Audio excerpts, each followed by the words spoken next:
Chapter 14, The Morning of the Fateful Day. New York Times, December 7, 1941 reports, Navy Secretary Knox says, U.S. Navy superior to any. While the authorities in Washington had been deeply concerned for months behind the scenes with the significance of the Japanese intercepts being decoded daily by U.S. Army and Navy cryptographers, they were also sensitive to public opinion, especially so since the leak on December 4 of the government's secret war plans. On December 6, Secretary of Navy Knox released the July 1, 1940 to June 10, 1941 annual report of the Navy Department, which included a statement on the current state of the Navy and its enlargement on a basis indicated by operations in the last fiscal year. The New York Times headlined its page 1 announcement of this Navy report on Sunday, December 7, 1941, Navy is superior to any, says Knox. According to the news report, the United States Navy, now in the midst of a record expansion program and recently placed on a war footing with full personnel manning the ships of 3 fleets, has at this time no superior in the world. On any comparable basis, the United States Navy is second to none. Knox was proud to report that the American people may feel fully confident in their Navy. In view of the uncertain international situation, our aim must always be to have forces sufficient to enable us to have complete freedom of action in either ocean while retaining forces in the other ocean for effective defense of our vital security. Anything less than this strength is hazardous to the security of the nation and must be considered as unacceptable as long as it is within our power to produce and man the forces necessary to meet these requirements. In substance, the department's report announced that the U.S. Navy was second to none and that it was capable of operating in both the Atlantic and Pacific. Moreover, it was being further strengthened and expanded. Thus, the public was assured on the morning of December 7, 1941, that the U.S. Navy constituted an effective and reliable arm of our national defense. Part 14 of Japan's reply to U.S. note. The 13 parts of the Japanese reply to our November 26 note, received in Washington late on Saturday, December 6, were a fairly sober review of the U.S.-Japanese negotiations to date and the various points of agreement and disagreement. Notably, the economic restrictions imposed on Japan, the embargo, the freezing of assets, the fact that the United States was assisting China, and the United States' determined insistence, A, that Japan withdraw from China, and B, that she refused to honor her mutual assistance pact with Germany and Italy. Part 9 of Japan's reply was more inflammatory. It asserted that the United States may be said to be scheming for the extension of the war, aiding Great Britain in preparing to attack Germany and Italy, and exercising pressure on Japan by economic power. After seeing these 13 parts, the top administration, Army, and Navy officials were anxious to learn the content of the 14th part. Part 14 was picked up by Station S at Bainbridge Island on the West Coast on Sunday, December 7 at 3:05 a.m. Washington, D.C. time, and was in the hands of our decoders, still in code in Washington, D.C. by about 4 o'clock. Like the earlier 13 parts, it was in English. It was decoded, completed, and ready for delivery to Commander Kramer at 7 a.m., December 7. In Part 14, Japan charged that it was the intention of the American government to conspire with Great Britain and other countries to obstruct Japan's efforts toward the establishment of peace, keeping Japan and China at war. Therefore, Japan's attempt to preserve and promote the peace of the Pacific through cooperation with the American government has finally been lost. The Japanese government regretted to have to notify hereby the American government that in view of the attitude of the American government, it cannot but consider that it is impossible to reach an agreement through further negotiations. This strong language left little room for doubt as to Japan's intentions. According to Wilkinson, these were fighting words. He was more impressed by that language than by the break-off of negotiations, which of itself might be only temporary. Those would be hard words to eat. Another message in Tokyo to the Japanese ambassadors was also intercepted and teletyped from Bainbridge at the same time as Part 14.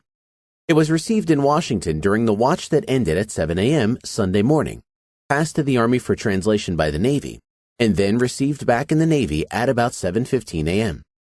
There it was held for Commander Kramer, the only person authorized to distribute translations to higher authorities. This message in Japanese specified the precise time, 1 p.m. Washington time, December 7, at which the ambassadors were to deliver their government's 14-part reply to the U.S. government. The ambassadors were to hand the Japanese reply, if possible, directly to the Secretary of State. Because of the time specified, this cable came to be known as the 1 p.m. message. Admiral Hart, Manila, inquires about U.S. commitments in Southeast Pacific. Two other important messages also arrived in Washington during the night of December 6 through 7 from Admiral Hart in the Philippines. However, as a result of the heavy intercept traffic, they were not decoded immediately and did not become available to our officials in Washington until the following morning. One of these messages consisted of 5 parts and was signed jointly by Hart and by the British Commander-in-Chief, Eastern Fleet, Admiral Tom S. V. Phillips. The other was a frantic plea from Hart for advice from Washington. Hart had just learned of U.S. promises to support the British militarily in the event of a Japanese strike in Southeast Asia. Phillips had flown from Singapore to Manila to meet Hart and discuss with him the problems with which we are faced in the Far Eastern area. Their joint cable was dispatched from Manila at 3:27 a.m. Greenwich Mean Time, GMT, December 7, 10:27 p.m., December 6 Washington time, and received in Washington about 11 p.m. on December 6. Hart and Phillips had conferred about preparations for the war with Japan they both anticipated. They assumed that the initiative must inevitably rest with the Japanese. The two commanders considered it important to coordinate British and U.S. operations, but they agreed that each would retain strategic control of his own forces. Hart expected that his fleet's operations would be in accordance with Plan Rainbow 5, the plan prepared as the basis for U.S. offensive operations, the same plan under which Kimmel in Hawaii had been directed to operate. Their joint message discussed the disposition to be made of British ships in the Far East and recommended that Manila be made available as a base for the British battle fleet. As soon as Phillips heard of the Japanese convoy setting out for the Gulf of Siam from Cam Bay, on the eastern coast of French Indochina, he left Manila to return to Singapore. As he was leaving, Hart told him that 4 of Hart's destroyers, then at Borneo, would soon be joining Phillips' forces. In spite of Hart's willingness to cooperate with the British, he was startled by the news he received just after Phillips' departure from U.S. Naval Observer John M. Creighton in Singapore. Creighton reported that Brooke Popham, commander of the Royal Air Force in Malaya and of the British Army Forces, had been advised on Saturday by the War Department in London that they had now received assurance of American armed support in 3 eventualities. Number 1, if the British were obliged to forestall a Japanese landing on the Isthmus of Kra or on any other part of Siam. Number 2, if the Dutch Indies were attacked and the British went to their defense. Or number 3, if the Japanese attacked the British. Moreover, London had advised Brooke Popham that if he had reliable information that the Japanese were advancing with the apparent intention of landing on Kra or in Siam, he need not consult London to put his operation plan into action. London also advised him that the British-Dutch plan was to be put into operation if the Netherlands East Indies was attacked. If the United States was committed to helping the British militarily in the event of a Japanese attack in Southeast Asia, it could not be long before we could be asked to fulfill that promise. The immediacy of a possible call for U.S. armed support led Hart to wire Washington about Creighton's report, saying he had received no corresponding instructions. Hart's message left Manila 3.5 hours after the one sent by Hart and Phillips jointly, 6:45 a.m. GMT, 2:45 p.m. December 7 Manila time, or 1:45 a.m. December 7 in Washington. It reached Washington during the night of December 6th through 7th, but wasn't decoded immediately. An information copy went to Kimmel in Hawaii, further reinforcing Kimmel's impression that it was Southeast Asia that was threatened by Japanese attack. Under our Constitution, the only justification for having U.S. military outposts is to protect U.S. citizens and U.S. interests within and around our national borders. Yet Hart was being told by our naval observer in Singapore that the U.S. government had agreed to go to the aid, not of U.S. territory or U.S. citizens, but of British military forces should they decide to take action against Japanese soldiers landing in Thailand, the Dutch East Indies, British Malaya, or Singapore. President Roosevelt had apparently committed U.S. forces to helping the British thousands of miles from any U.S. territory. This was news to our top naval commander in the Far East. Part 14 of Japan's reply delivered to Navy personnel. This particular Sunday morning, anticipating he would have to deliver some messages earlier than usual, Navy courier Kramer went into the Navy Department at around 7:30. According to official records, both Part 14 of the Japanese reply and the 1 p.m. message were available before Kramer reached the department. However, when Kramer set out on his first delivery trip of the day, the 1 p.m. message, which required translation, was apparently not included in his locked pouch. With the receipt of Part 14, the text of the Japanese government's reply to our note of November 26 was complete, so Kramer left on his rounds. Kramer's first delivery that morning at about 8 a.m. was to the Navy Department, to Commander McCollum, head of the Far Eastern Section, Navy Intelligence. Kramer soon left McCollum's office but returned very shortly with a copy of the entire 14-part message for McCollum's boss, Rear Admiral Wilkinson, Director of Naval Intelligence, who had just arrived. Wilkinson sent for McCollum, and for 15 or 20 minutes the two men discussed the Far East situation. Then they heard that Admiral Stark, Chief of Naval Operations, had arrived in the Navy Department. It was quite unusual for Stark to come into the office that early on a Sunday morning, and they went down to talk with him. When Kramer arrived at Stark's office with the 14 parts together with the other new material, it was about 9 o'clock Sunday morning, or possibly earlier, nearer 8:30. Wilkinson and McCollum were there discussing the situation with Stark. McCollum stepped out of the office for a moment and was handed the final note to be delivered on the United States by the Japanese ambassadors. Other Navy officers of the Division of Operations began to appear in Stark's office. Admirals Ingersoll, Brainerd, Noyes, and Turner, possibly Captain Sherman also, as well as a few others. All joined in the discussion. McCollum himself was in and out of Stark's office at about 0900 or 0930, and on one of his entries into Admiral Stark's office, he met General Marshall coming out of the office, accompanied by his aide, Colonel Bratton. Kramer left to continue on to the State Department, anxious to arrive before 10 a.m., when Secretary of Navy Knox's meeting with Secretaries Hull and Stimson was scheduled to begin. He did not take a car to cover the 8 to 10 blocks, but walked almost on the double, at least trotted part of the way. Kramer arrived in time, almost exactly 10 minutes to 10. He had a brief discussion with the Army courier. He thought it was Bratton, and Mr. Hull's private secretary. Kramer returned to the Navy Department and then went to the White House with Part 14. Roosevelt's aide, Beardall, immediately took the magic pouch to the president, who was still in his bedroom. As FDR read the intercept, he commented, "It looks like the Japanese are going to break off negotiations." Beardall returned the pouch to the Navy Department around 11 to 11:30 a.m. As far as he knew, no other deliveries were made to FDR that morning. Delivery of 1 p.m. message to Navy Department. After delivering Part 14, Kramer returned to the Navy Department to assemble several other intercepts that had been received in the interim. It was about 10:20.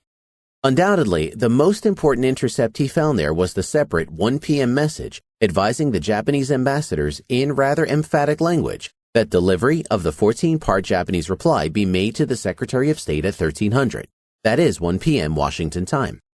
Among the other newly received intercepts was one that directed final destruction of Japanese code still on hand. There was another message thanking the ambassador for his services, another addressed to the embassy staff, and one or two others of like nature. A fourth intercept was a circular telegram addressed to Japanese diplomatic offices around the world concerning relations between Japan and England.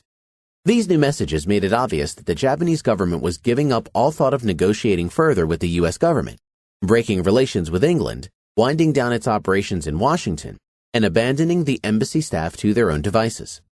Because the circular telegram closed with the telltale English word stop instead of the usual Japanese owari, Kramer realized it was an emergency dispatch containing code words.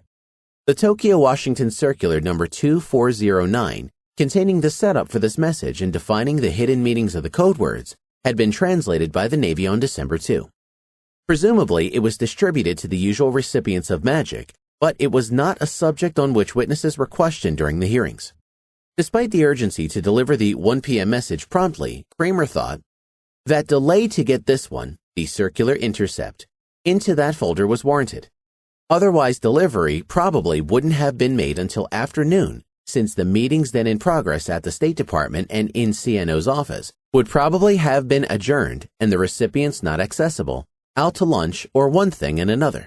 Therefore, Kramer dictated on his feet while the book concerning the 1 p.m. delivery and other late urgent messages was being made up. His translation of the crucial sentence in this cable read, "Relations between Japan and England are not in accordance with expectation." Kramer delivered this new material, including the 1 p.m. message, within 10 to 15 minutes to Admiral Stark's office in the Navy Department building. Stark's meeting was still going on, so Kramer sent word in that he had something more of importance. According to McCollum, he held a short discussion with Lieutenant Commander Kramer, as to the significance at the 1 p.m. delivery time, and he it was who pointed out the times at Honolulu as 7:30 and in the Far East as dawn, and so on. McCollum took the 1 p.m. message into Stark. The significance of the 1 p.m. delivery time was discussed. McCollum pointed out that 1 p.m. Washington time would mean about 8 in the morning Honolulu time, 7:30, very early in the morning out in the Far East, that is, out in the Philippines and those places. We didn't know what this signified, but that if an attack were coming, it looked like it was time for operations out in the Far East and possibly on Hawaii. There was no way of knowing just where the Japanese might strike. But, McCollum reasoned, because of the fact that the exact time for delivery of this note had been stressed to the ambassadors, we felt that there were important things which would move at that time. Stark immediately called the White House on the telephone. McCollum thought Stark also phoned Marshall. There was considerable coming and going. Not everyone was there all the time. There is no record of what these top naval officers talked about in Stark's office that morning in light of the crucial intercepts they had just received. In any event, no special notice or advice of impending conflict was sent out by CNO Stark to the field commanders. Delivery of 1 p.m. message to State Department. Kramer was anxious to get to the State Department before the Hull-Knox-Stimson meeting broke up. When he, Kramer, arrived at Hull's office with the 1 p.m. message, he talked not with Hull, but with a State Department Foreign Service officer who regularly handled this material for Mr. Hull.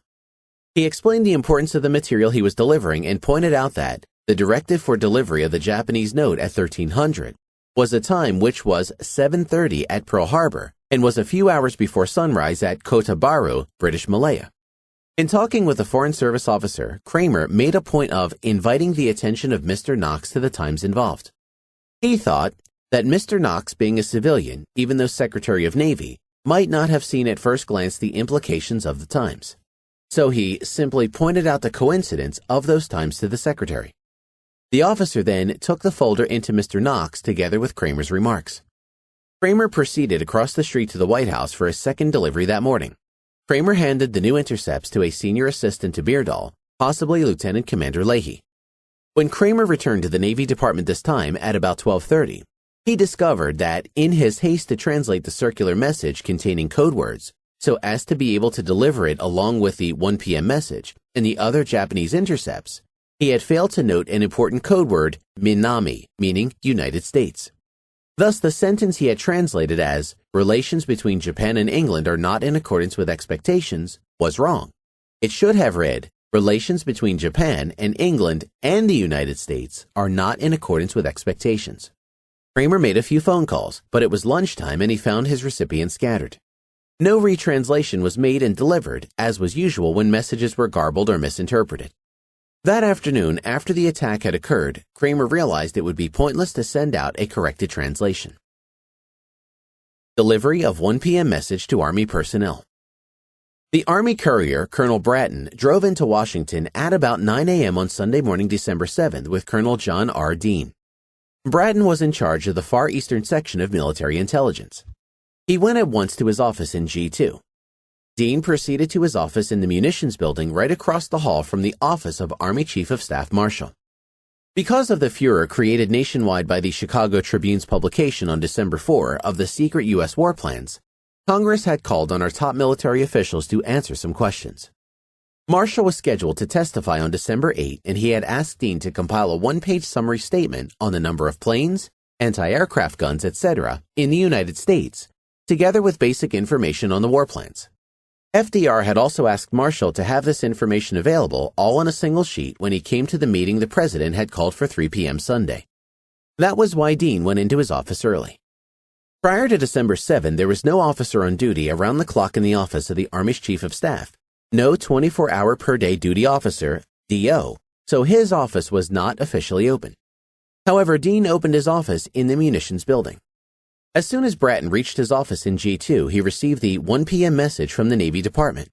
It was immediately apparent to Bratton that this message was of such importance that it ought to be communicated to the Chief of Staff Marshall, the AC of S, Assistant Chief of Staff Military Intelligence, Miles, and Chief of WPD, War Plans Chief Garrow, with the least practicable delay.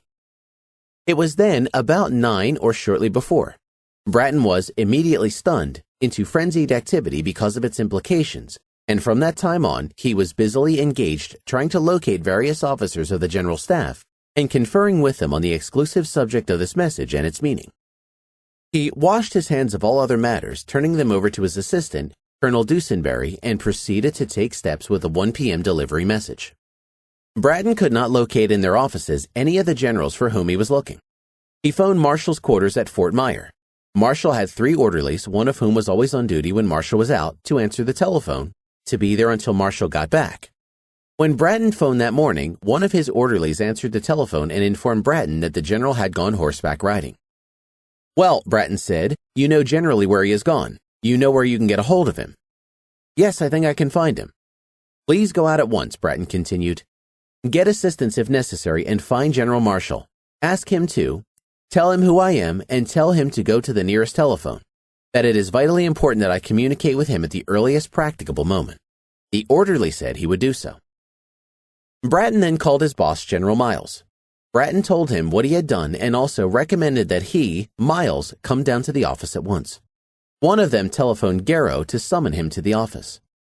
Miles arrived at his office about 10 a.m., and Bratton joined him there. They discussed this whole business. Thus, General Miles was thoroughly conversant with the entire matter before the 2 men met with Marshall later that morning.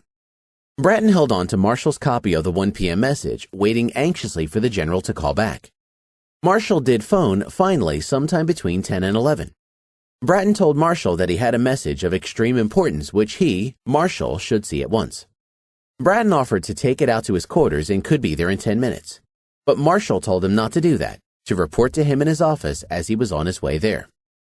There were 2 doors into Marshall's office. One opened directly into the hall, the other from the anteroom, the secretary's office. The anxious Bratton waited in the anteroom while watching the hall door. Marshall finally arrived through the hall door.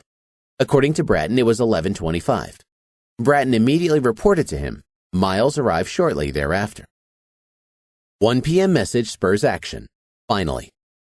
When Bratton and Miles walked into Marshall's office, Marshall had this 14-part message arranged in a book in front of him and was reading the 14 parts. Since Bratton and Miles were both concerned about the deadlines implied in the 1 p.m. message, they attempted to interrupt General Marshall to get him to read this 1 p.m. message. But Marshall continued reading the fairly lengthy 14-part message, rereading parts of it and reflecting on it, which took a while, even though Marshall said he read much more rapidly than the average man. When Marshall had finally finished, Bratton handed him the short 1 p.m. message, which Bratton had been trying to deliver to Marshall since about 9 a.m. Only then did Marshall read it. He then asked General Miles and Bratton what they thought it meant. Both men were convinced it meant Japanese hostile action against some American installation in the Pacific at or shortly after 1 p.m. that afternoon. At about this time, General Garrow and General Bundy came into the room and there was some discussion of the 14 parts, which were then regarded in the light of an ultimatum, and of the 1 p.m. delivery message. Marshall asked each of the men in turn, starting with Miles, for an evaluation of the situation.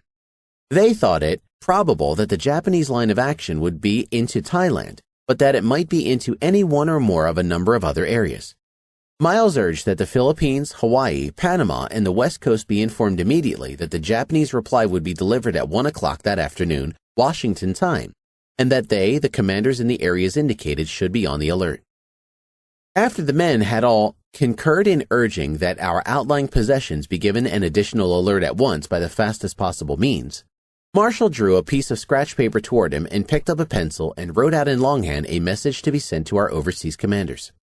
When he reached the bottom of the page, he picked up the telephone and called the Chief of Naval Operations, Admiral Stark. General Marshall, in a guarded way, told Admiral Stark what he had in front of him, and that he was going to send a warning to Hawaii, Panama, and the Philippines, and so on. After some conversation with Stark, Marshall put down the phone and said, Admiral Stark doesn't think that any additional warning is necessary.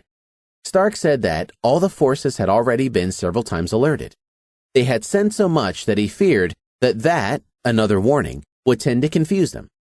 More discussion. Marshall again phoned Stark. He read Stark the message he had just written.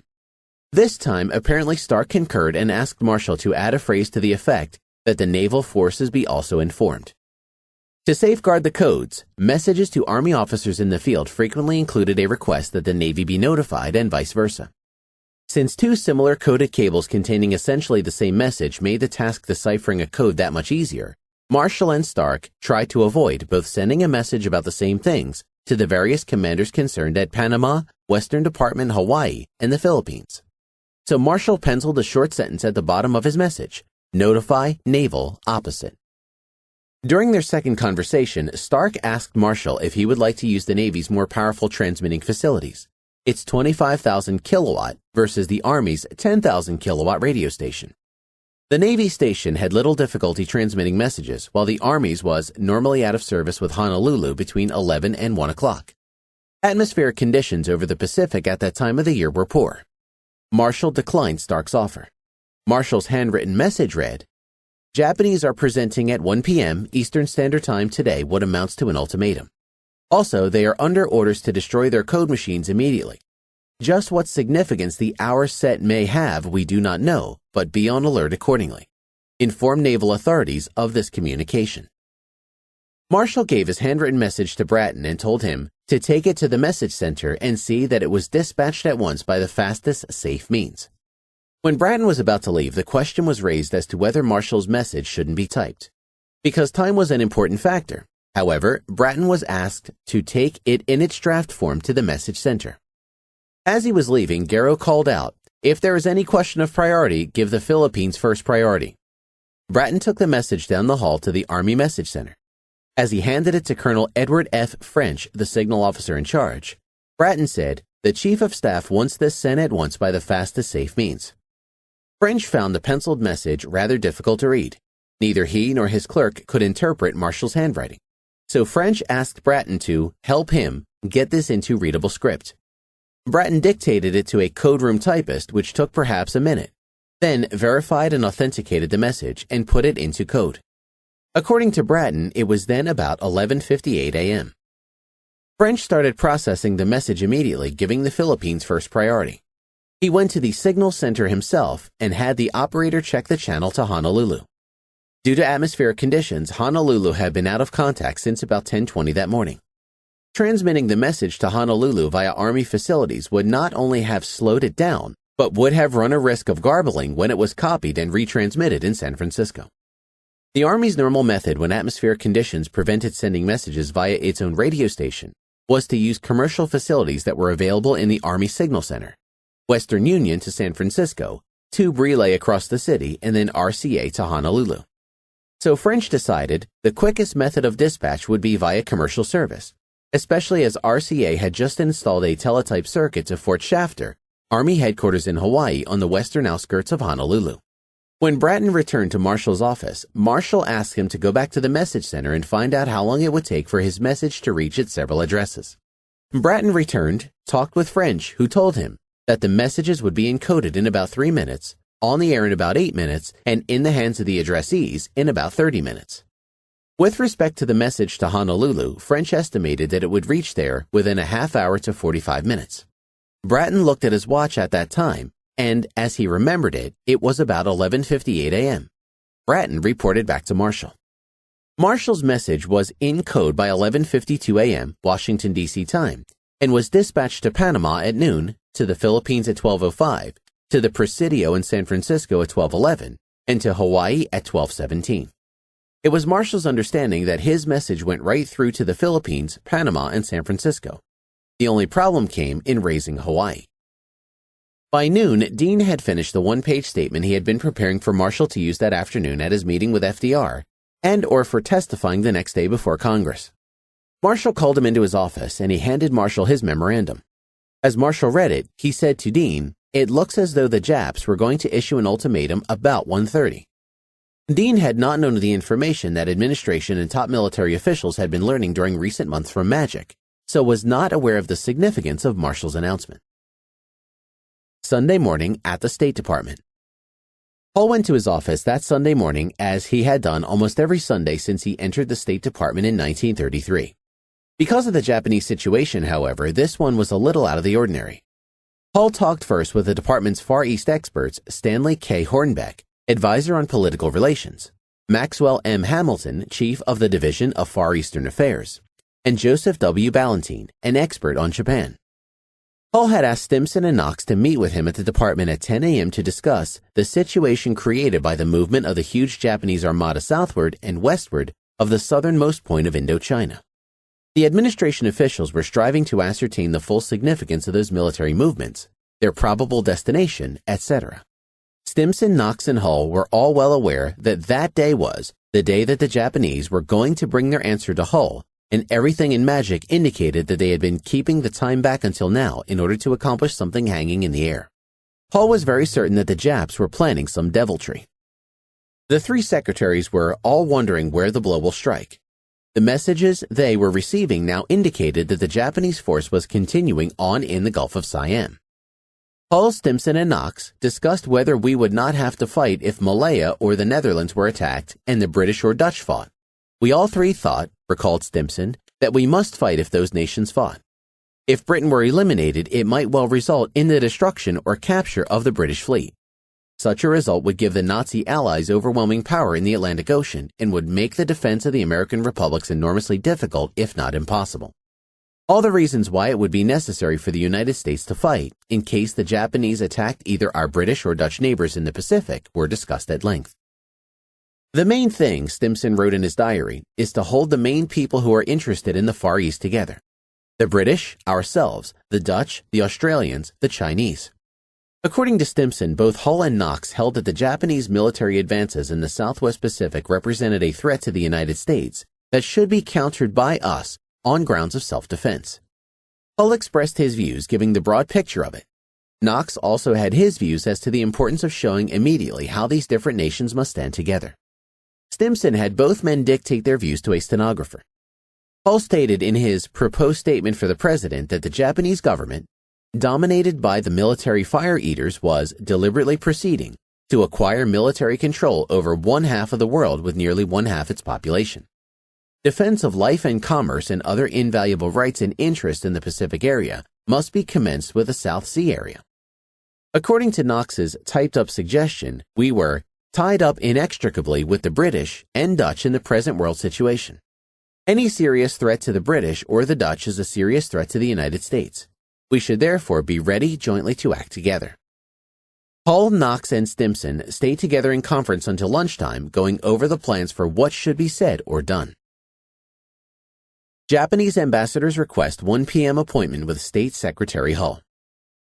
Ambassador Nomura telephoned Hull about noon to ask for an appointment for himself and Kurusu at 1 p.m. Hull agreed. Nomura phoned again shortly after 1 p.m. to ask for a postponement until 1:45. Hull agreed to the time change. Sunday morning at the White House. The morning of December 7 was a busy one for FDR. He had been up late the night before with Marshall, Stark, Stimson, Knox, and Hopkins, discussing until the early hours of the morning the crescendo toward which the situation in the Far East was building. At about 10 a.m., FDR's naval aide Beardall delivered to him in his bedroom the final 14th part of the Japanese reply. It is possible that FDR's busy day began even earlier when Stark phoned, giving him advance notice of that morning's two crucial Japanese intercepts, Part 14 of Japan's final reply and the extremely important 1 p.m. message. In any event, when the magic pouch containing the 1 p.m. message was delivered to FDR later that morning, he learned firsthand about that as well as the other urgent Japanese intercepts. FDR's personal physician, Dr. Ross T. McIntyre, was one of the president's closest associates. He admired FDR greatly and faithfully kept his secrets, both medical and non-medical.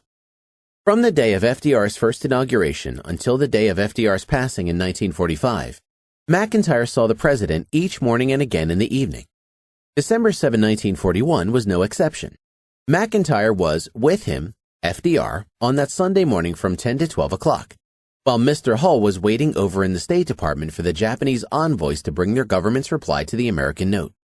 According to McIntyre, FDR thought that even given the madness of Japan's military masters, they would not risk a war with the United States. They might well take advantage of Great Britain's extremity and strike at Singapore or some other point in the Far East, but an attack on any American possession did not enter his, FDR's, thoughts. In McIntyre's view, the president clearly counted only on the usual evasions from the two ambassadors. FDR was also in touch that Sunday morning with the British ambassador Lord Halifax. Halifax had sent to the White House for Roosevelt's comments a copy of the British government's proposed message to Japan. He was waiting at the British embassy for a phone call from Roosevelt. China was also very much in FDR's thoughts. The Chinese government had appreciated his efforts to strangle Japan economically. As a result, Chinese Ambassador Hu Xi and FDR had developed a close and confidential relationship. Roosevelt had tried to get in touch with Hu the day before, but he had been in New York.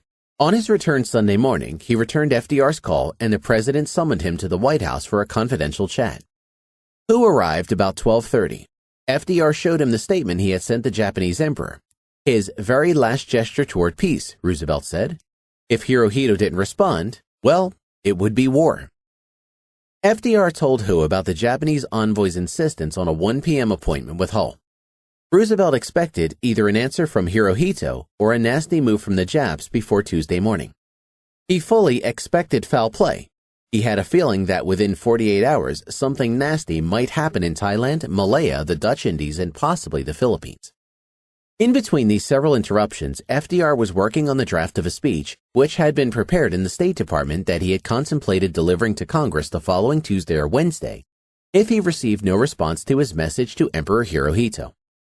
Phrasing what he wanted to say was a difficult proposition in view of his pledge to the American people that he would not send our boys to fight on foreign soil except in case of attack, and in view of the constitutional provision that only Congress could declare war. 8 months of U.S. negotiations with Japan in the attempt to reach a peaceful solution had ended in failure. FDR had decided he would present the issue as one of national defense. He would compare Japanese aggression with those of the Nazis in Europe. He would describe Japan's conquest and exploitation in China and point out that she was now threatening the Philippines and British and Dutch territories in Southeast Asia, as well as trade routes of vital importance to them and to us. Japan's practice of aggression and conquest sets up a continuing and growing military threat to the United States. Within the past few days, large additional contingent of troops have been moved into Indochina and preparations have been made for further conquest. We cannot permit, and still less can we support, the fulfillment by Japan of the aims of a militant leadership which has disregarded law, violated treaties, impaired rights, destroyed property and lives of our nationals, inflicted horrible sufferings upon people who are our friends. How to respond to the current crisis in light of FDR's pledges to the American people and his assurances of armed support to the British and Dutch was difficult. FDR relied on the advice of his 3 secretaries, Knox, Hull, and Stimson. And that was, as Stimson put it, what we were at work on our papers about that morning. Roosevelt would not ask for a declaration of war, but he would conclude by announcing his intention to embark on a de facto war. As Commander-in-Chief, I have given appropriate orders to our forces in the Far East. In addition to working on his proposed speech, Roosevelt must also have been thinking about the White House meeting of his war cabinet he had called for 3 p.m. that afternoon. He apparently wanted to discuss his intended address with his advisors and to talk with them about the possible showdown that might follow in the Far East. At about 12:30, after being reassured that his warning message to his field commanders was on its way, Marshall left for lunch at his quarters. Hull's meeting with Knox and Stimson wound up in time for lunch. Knox and Stimson left the State Department, Knox for his office and Stimson for lunch at his spacious estate, Woodley. When Knox returned to his office in the Navy Department, he found a message from Admiral Stark who wanted him to phone. Knox immediately called Stark and the Admiral went over to Knox's office. Captain, later Admiral Turner, came too and the 3 men met for about an hour. After Dr. Who's departure at 1:10 p.m., FDR retired for lunch and to prepare for the 3 p.m. meeting with his advisors. To the outside observer, peace and normality appeared to reign. Yet beneath the outer calm, official Washington was uneasy. It was obvious that a blow was coming, but they didn't know where. If it fell on British, Dutch, or Thai territory, as seemed likely, what should the United States do? Should it implement the administration's secret and unconstitutional agreement to furnish the British and Dutch with armed support, as it seemed FDR was planning to do? Would the people of this country be willing to support such